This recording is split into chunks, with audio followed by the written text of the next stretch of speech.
Hello, my name is Natalie Poland, and this is my capstone fair presentation on my research project, Arts Integration.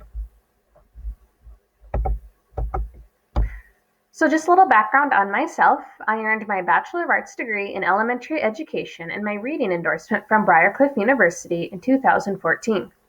I'm in my final year in the Master's in Education program at Wayne State College. This is my fourth year of teaching. My first year, I was a reading and math interventionist. I taught just first grade for 2 years, and this year I was a first and second grade classroom combination teacher. I teach at Hunt A Plus Elementary, which stands for Arts Plus Academics. We are an arts specialty school, which means we focus on integrating the arts into our daily lessons and activities. We bring the arts and non-arts objectives together to create hands-on, meaningful, and connected learning experiences. We teach curriculum that corresponds with our district and state standards while also incorporating aspects of the art that align with the National Core Art Standards. So in my research project, I wanted to discover if the arts could improve attitudes towards learning and increase academic achievement. So what is arts integration? It is a researched and brain-based teaching strategies that schools use to fight boredom, absenteeism, and discipline problems, along with increasing motivation and academic achievement. It is defined as an approach to teaching in which students construct and demonstrate understanding through an art form. Students engage in a creative process which connects an art form and another subject area and meets evolving objectives in both. The arts can be implemented into all grade levels and content areas for students of all abilities and backgrounds. The 4 art domains are classified as visual art, drama, music, movement, which is sometimes referred to as dance, and they are experienced through instruction, integration, and exposure. The arts allow students to use their hands, bodies, voices, and minds in purposeful ways. The arts engage students' brains and bodies through their feelings, thoughts, and senses, which are connected and stored in their memories. Arts integration promotes and develops the multiple learning styles and 21st century skills, such as communication, collaboration, creativity, and critical thinking. In my next 3 slides, I will be discussing the different sections of my literature review. My first section was how arts integration is a student-centered approach. All students, regardless of their culture, language, abilities, and backgrounds, have an equal opportunity to participate and learn in an arts-integrated learning environment. The arts are a child-centered, hands-on, project-based, authentic learning approach. Like I said, they appeal to a wide variety of learning styles, interests, abilities, and backgrounds. The arts make learning more challenging and stimulating, while also making it less predictable and boring. The arts allow students to build on their strengths, demonstrate growth in multiple ways, grant opportunity for choice, and students are encouraged to take control of their learning in a constructivist learning atmosphere. My next section describes the outcomes and benefits of arts integration, which include an improved school environment and academic achievement. The arts also increase motivation as well. The arts improve cognitive, physical, academic, and social emotional skills. Different cognitive skills include imagination, critical thinking, creativity, memory, concentration, motivation, sequencing, and processing. Different social emotional skills the arts help improve are cooperation, communication, listening, attitude, self-esteem, and self-efficacy.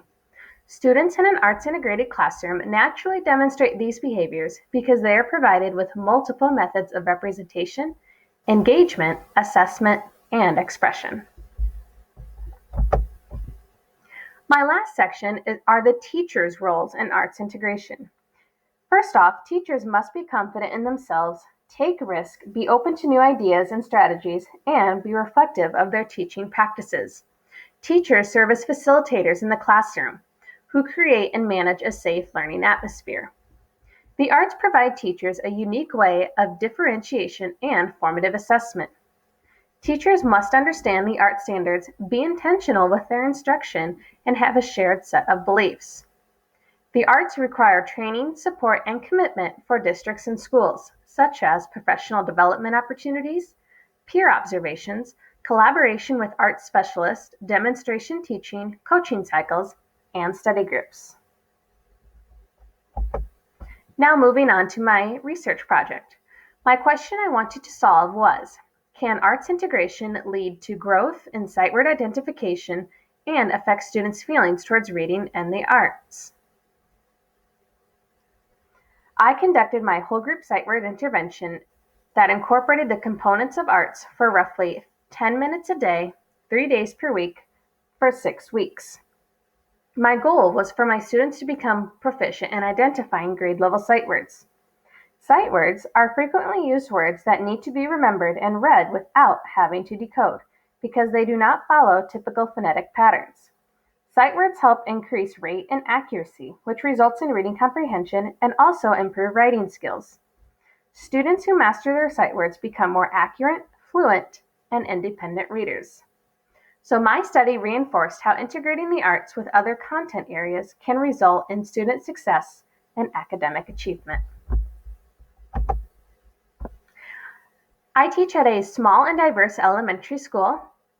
This year, because I had a first and second grade combination classroom, I had 12 first grade students ages 6 through 7 participate in my study.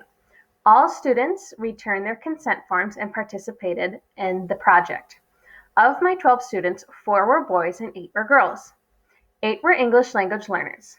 Data for this project was collected from September 2019 through December 2019. I collected my data through my classroom pre- and post-formative sight word assessments, surveys, interviews, and field notes recorded in my professional journal. The data was organized through triangulation, themes, and categories. I analyzed the data using a data analysis chart and reflecting upon what I saw, heard, and collected throughout the study. A few limitations in my research project. My first one included having a limited number of participants. Because I was a combination classroom, I only had 12 first grade students. Originally, I was planning on having between 15 and 25. Throughout the study, I also used the terms dance and movement interchangeably, which may have confused some students in regards to the surveys and interviews. I also used the inconsistent font style. For the formative assessment, the word big, as you can see, it has a different G, and a lot of students miss this word, probably because they were unfamiliar with that type of G versus the traditional G right here. My survey should have been conducted in a small group setting with about 5 students at my teacher table, rather than all 12 in a whole group setting up at the carpet. And I also received inconsistent responses between my surveys and interviews with my students. All 12 students made growth between the pre- and post-sight word formative assessment. The average who were proficient increased from 66% in the pre-assessment to 97% in the post-assessment. They averaged identifying 11 more sight words in the post-formative assessment. 10 of my students were 100% proficient on the post-assessment. 2 students were 75% and 94% proficient on the post-assessment. Those 2 students also made the most growth by identifying 24 and 26 more sight words than they did in the pre-test. For my surveys, I completed a pre- and post-survey about the arts and reading. In the pre-survey, 92% of my students said they always liked music, which decreased to 67% in the post-survey. It stayed the same at 8% for sometimes between both surveys and decreased from 33% to 25% for never liking music. For dancing or movement, 58% responded always, which decreased to 25% in the post-survey. Those who said they sometimes liked dancing increased from 8% to 50%, and those who marked never decreased from 33% to 25%. For visual art, 66% of my students replied always, 17% replied sometimes, and 17% also replied never.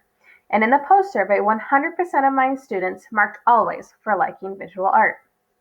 66% of the participants said they always liked acting in the pre-survey, which decreased to 42%. 8% said sometimes, which rose to 16%, and 25% said never, which rose to 42% in the post-survey. The last survey question asked how students liked reading, which resulted in 83% initially saying always, then decreased to 75%.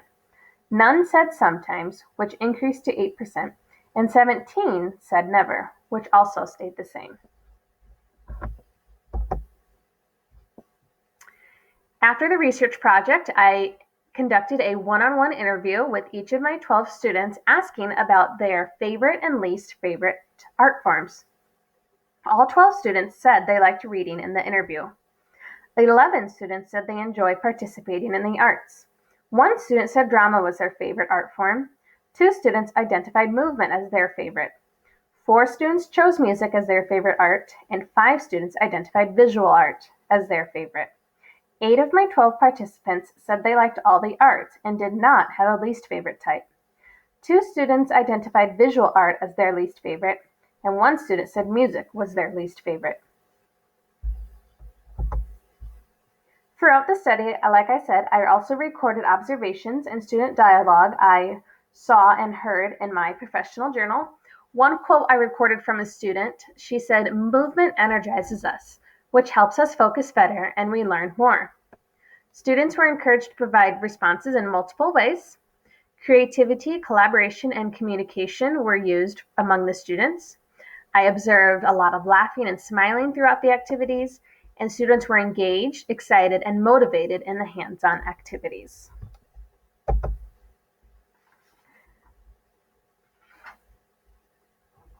Integrating the arts into weekly instruction 3 days per week, 10 to 15 minutes per day, can lead to growth and proficiency in sight word identification.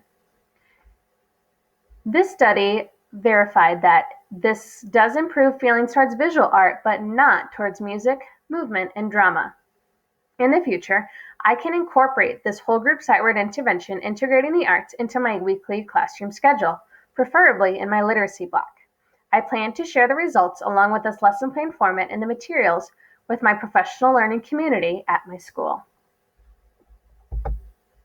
In conclusion, in arts integrated lessons, students learn content through music, dance, drama, and visual arts, and demonstrate their new knowledge and understanding through the arts. The arts promote higher level thinking skills, which improves long-term memory. Students participate in meaningful learning opportunities where they form and show their understanding in both the content area and the art form. The arts provide authentic and hands-on learning activities that result in real-world connections and applications. Students are encouraged to express their knowledge through the multiple learning styles. And here are my references. Thank you very much for watching.